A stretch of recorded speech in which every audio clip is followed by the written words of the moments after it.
কবিতাৰ শিৰোনাম স্মৃতিৰ বুৰঞ্জীৰ নিলিখা পৃষ্ঠাবোৰ।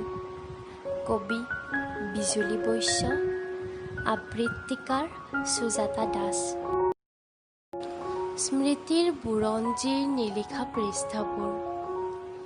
নাজানো স্মৃতি, তোৰ বুৰঞ্জীৰ নিলিখা পৃষ্ঠাবোৰ কিমান ৰং বেৰঙী ছবিৰে ভৰি আছে। কলা বগা, ৰঙা গুলপীয়া, হালধীয়া এজাৰ বুলীয়া। তোৰ বুকুতে সাঁচি থৈছোঁ মই হাঁহি কান্দোনেৰে ভৰা অলেখ বিচিত্ৰ ছবি। নাজানো কিমান মিঠা তিতা ৰসেৰে জীপাল তোৰ অভজা চোতাল। মাথো দূৰণিৰ পৰা ৰৈ ৰৈ শুনো পাৰ ভাঙি বৈ অহা মোৰ হৃদয়ৰ নিঃশব্দ কোলাহল। জাননে বাৰু তই, তোৰ বন্ধ পেৰাৰ জোলোঙাৰে উৰি আহি কেতিয়াবা একোটা মৰহা সপোনে বালিমাহী চৰাই এটি হৈ মোৰ কোমল কলিজাটো কুটি কুটি খায়। নাচাও কেতিয়াও জুমি জুমি মই তোৰ ভঁৰালৰ সাঁচতীয়া কিমান।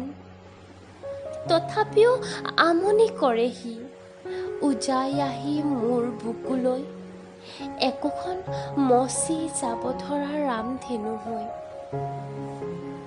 কেতিয়াবা তোৰ নিৰস্ত্ৰ প্ৰহাৰবোৰ বৰ নিষ্ঠুৰ হৈ পৰেও।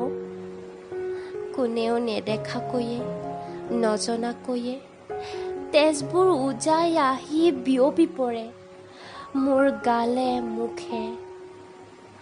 আৰুচোন কেতিয়াবা তই ফুলি থাক নিজানত হেজাৰ পাহ গিৰি মল্লিকা হৈ সৌ দূৰণিৰ পৰ্বত চূড়াত, যাৰ সুন্দৰতা আৰু মিঠা সৌৰভে ব্যাকুল কৰি তোলে মন প্ৰাণ।